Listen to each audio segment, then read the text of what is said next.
semua. Iya. Kami ada di depan rumah kami. Pintu, bukan kamu yang datang, lalat yang masuk. Oh iya. Udah bau kali. Lalat lalat hijau semua. Kami pindah aja.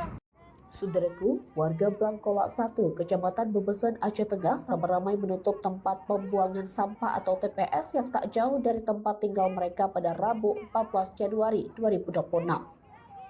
Penutupan TPS berlokasi di tengah perkotaan, tepatnya di Dusun Paya Ilang yang berdekatan dengan area pasar, perkantoran, dan pemukiman warga.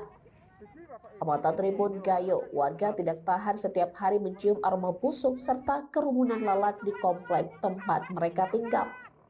Amatan Tribun Gayo terlihat seratusan warga berkumpul di depan lokasi TPS. Warga tampak menghampiri petugas yang sedang bekerja, kemudian bersama-sama membentang potongan kayu untuk menutup akses jalan masuk ke area pembuangan. Beberapa orang terlihat melarang warga lain membuang sampah ke TPS tersebut.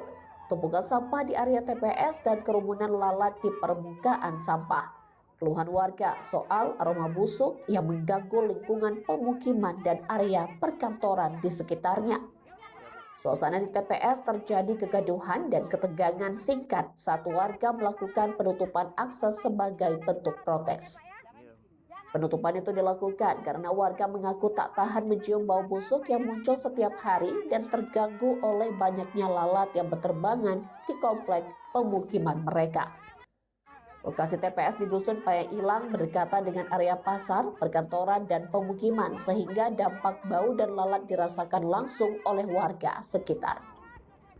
Warga menutup jalan dengan kayu dan memblokir akses agar tidak ada warga atau petugas yang membuang sampah sementara waktu.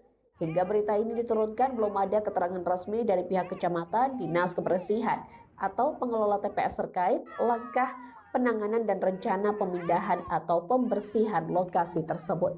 Warga yang menolak membiarkan TPS beroperasi menuntut adanya tindakan cepat agar kondisi tidak lagi mengganggu kesehatan dan aktivitas sehari-hari mereka. PLT Kepala Dinas Lingkungan Hidup dan Kebersihan atau DLHK Aceh Tengah Sukirman Arsyad menerangkan, pihaknya akan menyampaikan aspirasi masyarakat kepada Bupati Aceh Tengah. Warga pun meminta waktu sampai besok pagi Bupati Aceh Tengah turun ke TPS dan menuntut kebijakan pemerintah Aceh Tengah bahwa Paya Ilang tidak dijadikan TPS selamanya. Dari Aceh Tengah, Romadani, Tribun Gayo. Pasca bencana. Baunya bukan menyengat lagi. Jadi baunya sampai menyengat Pak ya, sampai ke rumah. Baunya sampai menyengat. Mungkin ada warga sebagian dah mengungsi ke rumah orang tuanya. Harapan apa? Harapan kami tidak bisa lagi buang sampah di sini dan ini ditimbun rapat biar tidak keluar lagi bau-bau yang tidak menyengat.